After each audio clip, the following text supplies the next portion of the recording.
Hey guys, welcome back to my full house. Okay, so this is gonna be a totally raw rant about what's going on right now with me and my 8th pregnancy. But I really wanted to come on here because I feel like sometimes, all these platforms that have helped people in ways with their stories and things, but a lot of times we don't want to share the true rawness of our life and what we go through and what humans go through. Like, everything is not filtered, you know what I mean? And everything doesn't look as pretty as it looks. And sometimes it's really ugly, or sometimes it's really, the struggles are really real. But people don't want to share them because they don't want to come on and be this Debbie Downer. I want to break that stigma, okay? Because it's not coming on to be a Debbie Downer. It's coming on because there are real people in this world. That's who we are. We're people living real lives. It's not all roses. It's not pretend again. But I want to share what I've been going through. It's like a counseling session, I feel that there are other people that can relate to this, that have gone through multiple pregnancies or even one pregnancy. And being pregnant in itself is such a journey, and it's a beautiful thing. You're growing a child, you're making more human for this planet to evolve and for people to have other people. And if women didn't have children, this planet would not have humans on it. We have to keep it going. And that's a whole nother story. But what I'm trying to get into is talking about how my struggle maybe could help somebody to not feel so alone and feel so depressed the way that I feel. I feel very alone. I've heard somebody tell me to suffer in silence, which is terrible. I would never tell somebody to suffer in silence. I think that is the most hurtful thing you could tell somebody when they're already suffering. And everyone looks different on what they feel when they're going through different struggles. For me personally, I know I have a harder time when I'm in my pregnancies than when I'm not. And a lot of people will say, well, why do you keep having more? And well, why do you this? And those are great questions.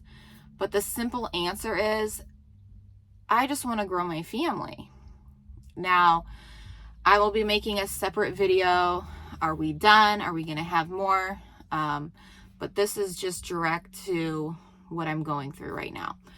And when I'm during my pregnancies, the beginning stage, I get like really nauseous and just really tired. But then that passes, and then I'm doing fabulous. Towards the end is another story. I feel like the last 3 weeks, especially of my pregnancy, so I'm 38 weeks. So this past week and a half-ish, I've been really struggling more. My insomnia has kicked in, where I'm not sleeping at night, which affects my outcome for the next day. If you're not getting rest, well, then it's harder. And coffee only does so much. Let me tell you, it only does so much. And a lot of times too, at the beginning of my pregnancy, when I'm nauseous, I need a nap in between the day.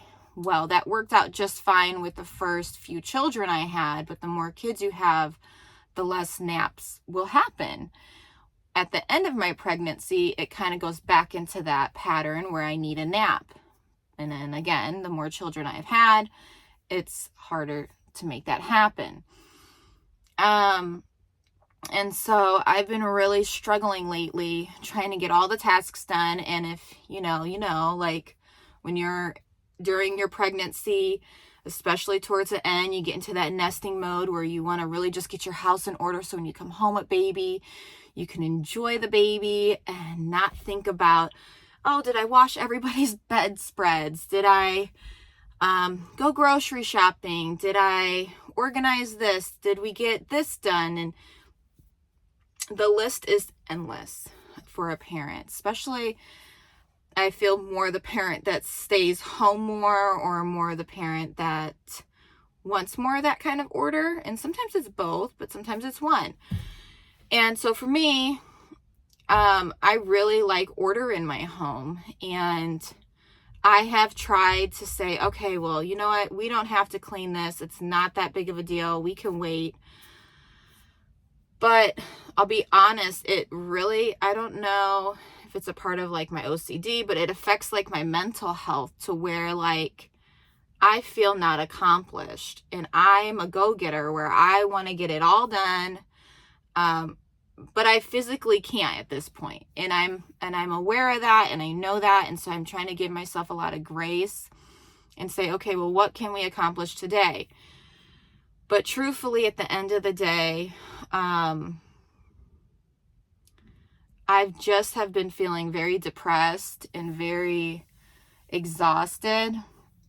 And like I've mentioned before, I do not have any help. And I know that looks different for every family. Some families have their parents help, and some parents, you know, are split up, like my case, where my mom and dad are not together. My mom remarried and had other children. And so everyone's scenario looks different. And that's a big reason why I want to have a big family, is because I grew up in a family where there was a lot of different mom and dads, in the sense. I wanted my kids to have the same mom and dad, and to have each other, and I want to teach them that they have to be there for each other. It's not an expectation. It's a blessing to be there for your family.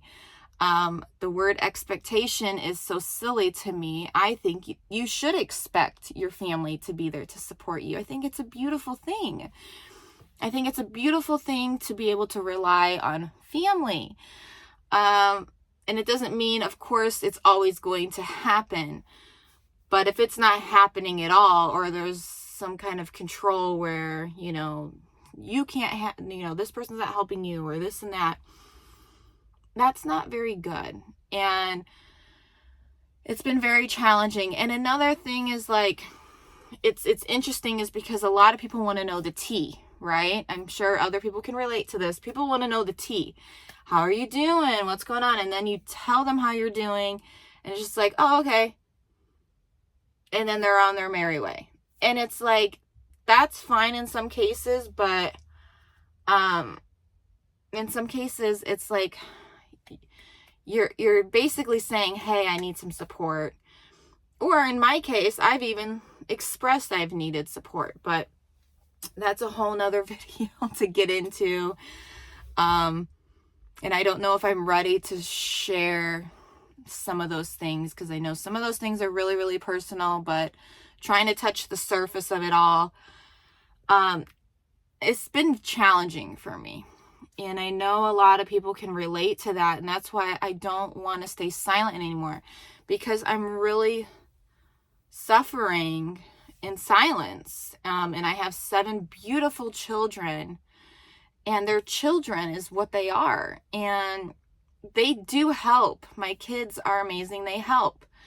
Do they frustrate me at times? Yes. Like, that's any child, though, you guys. Like, kids are kids. And that's the thing, is like, kids can only help so much too. It's like, they're not an adult.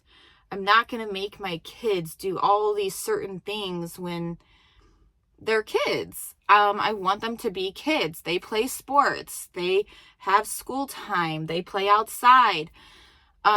It's balance. They have chores, but there are some things that are meant for adults to accomplish. And I'm just really exhausted. I called this morning to ask them if I could come in earlier to be induced, because I'm just that miserable. Since I've had my heart rate go up that one day, in the morning, I've been feeling like my heart just, I don't know, pounding in a different way. And I know it probably has to do with stress and anxiety and all those things, which I know people can work through with working out. But at this point, working out is a little bit more challenging for me with how big I am and how low the baby is. Baby's way down there, very heavy. I'm about 188 right now. And so I've definitely gained the 30 pounds for sure. I was 155 when I got pregnant. But I'm not retaining any water in my knees or my ankles. I just have lower back pain, and it's harder for me to eat right now too. My appetite is like just not there. And I'm trying to drink water at least and take my vitamins, but like my appetite's really not there. I just kind of push myself to eat, obviously, so the baby has food. But everyone struggles with it differently. I've always, I want to say, been more sensitive and emotional, and I like to communicate. That's definitely one of my personality traits, but it doesn't always work good for me, because not everybody wants to hear your story or hear that you're struggling, or basically say, hey, I need help, but they don't really want to help, but they want to know all your details. And then when you have the baby, when can I come over? Oh, now you can come over. Oh, like, people need people. And I really can't comprehend how people can't be there for others. And it breaks my heart. It's a season I'm going through. It's been a long season, if I'm honest, because this is my 8th baby. And it's kind of been a pattern pretty much with all of them. And I've just gotten to the point where you have to weave people out of your life. I think it's important to forgive people and not hang on to it. But I also think it's a process, and that's the process I'm going through. I've had to put a halt and say, I'm not communicating with you right now. And it's interesting how that has helped me by not communicating. It's taken a lot of pressure off of me. But it's still not something like a normal person wants to have to deal with. You know, you want peace in your life. And so I've had to put a halt to some of these relationships with communicating, because it was only them wanting to know, how am I doing, but not wanting to be there for me. And a lot of times people will offer whatever they can do, and I understand that. But there are times where there are things that people truly need help with. And I can't imagine not being there for my children the way they need me. Not what I want to do for them. I think it's a beautiful gesture. Oh, can I bring you food? That's great. But when your child is physically telling you, I need help with this or that, and it's just one ear and out the other, or there's no sensitivity there, that's really hard for a person to swallow. And I have 8 children that are going to need me in this life. So I'm pushing through. After I have the baby, working out's important to me, not right away, but keeping my body and my mind healthy is one thing that's really important. And working out has helped my mind and my body. And right now I'm not working out. So what happens with my mind? It overturns, and the enemy a lot of times gets the best of my mind. But physically, I'm feeling it all. And so I'm just really praying that after I have this baby, I will get back to the right mindset. But at the same time, like, I'm not naive to who's there for me and who's not. And I think that's the part that I'm trying to express, is that there are so many people, not just women, going through pregnancy, but there are so many people that need support and encouragement, and just to have somebody physically there to support you. And it doesn't mean people can do it all the time. I get that.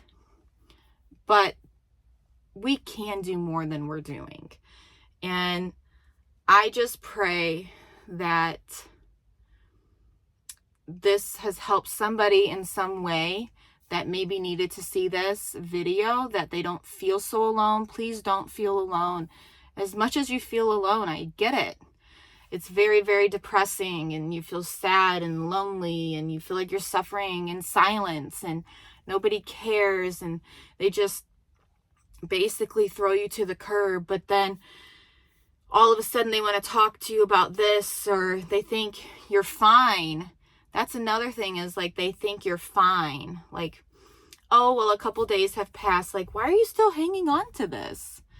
And it's like, you need support. Like, support is amazing. I was reading online how when people have support in this life, they're much happier.